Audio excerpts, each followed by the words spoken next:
Hi, everybody. Hey, Steve. What went into the decision to not have shoot-around today? Just to change it up, we're trying to keep things a little fresher and change things every once in a while. So nothing major. How's Clay doing? Is he going to be available? As far as I know, I haven't heard anything. So we didn't have a shoot-around, so I didn't, haven't seen anybody. Well, what do you think of Steph's GM skills there? I have no idea. I haven't seen the team. I'll be in Hawaii.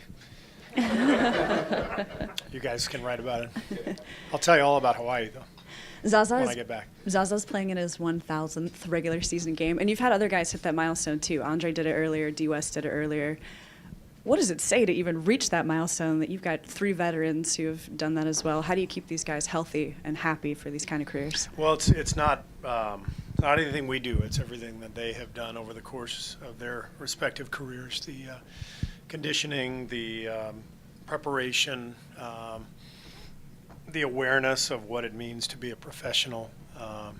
It's one of the great things about having those guys on the team. We've got a nice mix of youth and veteran leadership. Obviously, our all-stars are kind of right in their primes, but I love the dynamic that we have with David and Zaza and Andre and Sean.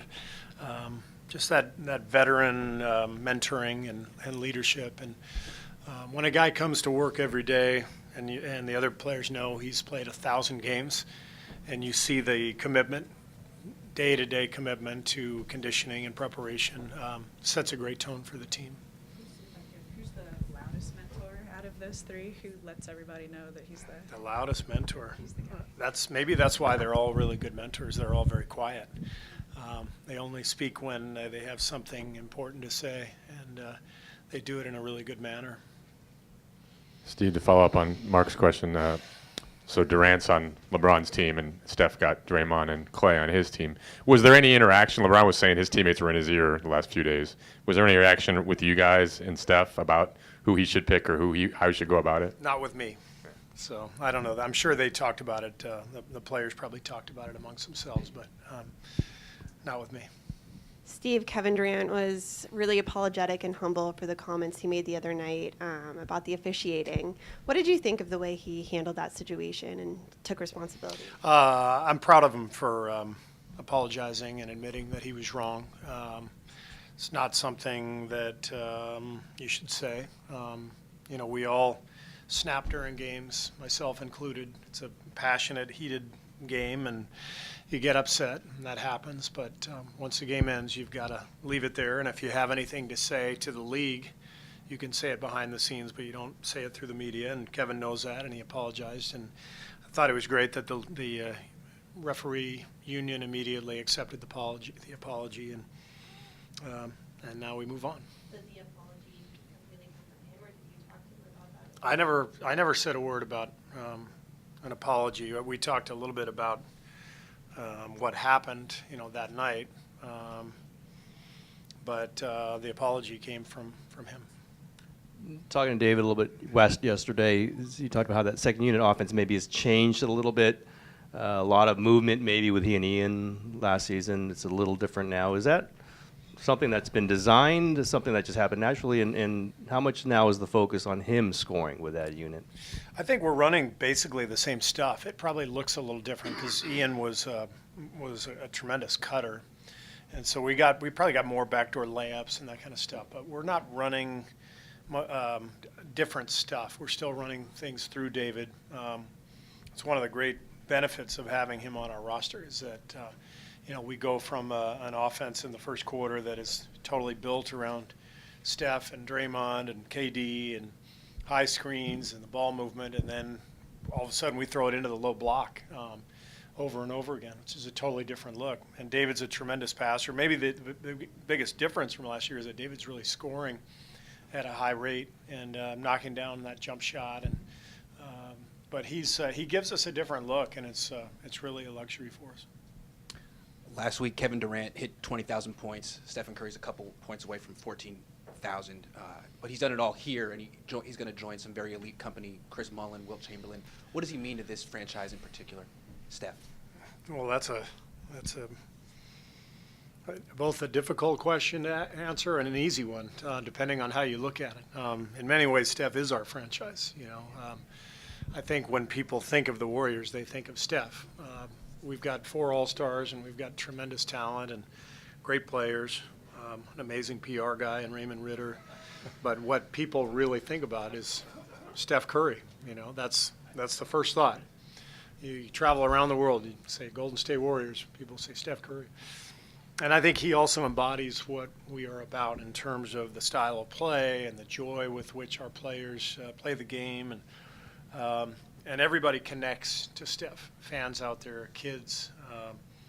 When I was in Phoenix as a general manager, we were desperate to get Steph in the draft. And one of our thoughts in the front office was, all the little kids in the Valley in Phoenix are wearing Steve Nash jerseys, but we need the next player who can be that player who the kids are going to buy the jerseys of. And I kept envisioning these, Steph Curry Suns jerseys and all over Scottsdale and Phoenix. And he had something about him coming out of college that you knew, nobody knew he was going to be an MVP, but you could tell people would connect with him because he looks,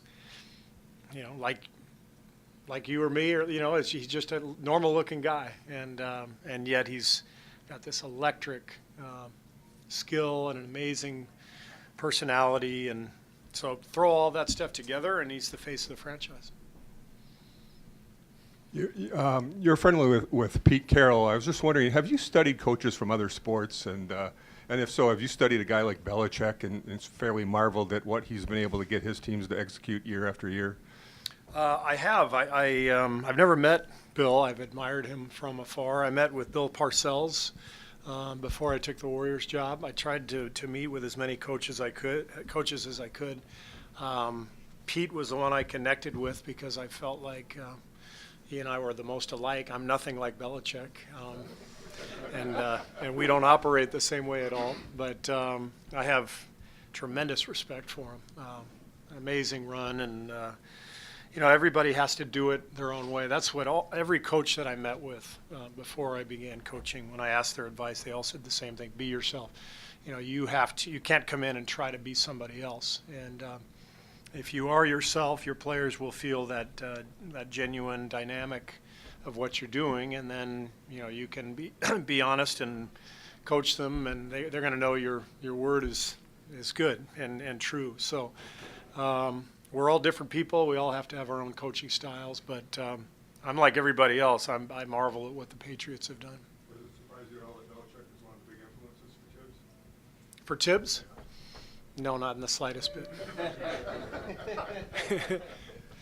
Coach, have you got a chance to see tonight's jersey, the new jersey, and what do you think of? I have not seen it yet, actually. I heard about it when I walked in, but when I see the players wearing them, that'll be my first look at them. Steve, I'm just curious, having watched and played against the Timberwolves so many times going back to China this year, what do you think the biggest difference is with Butler on this team now compared to where they were at a year ago?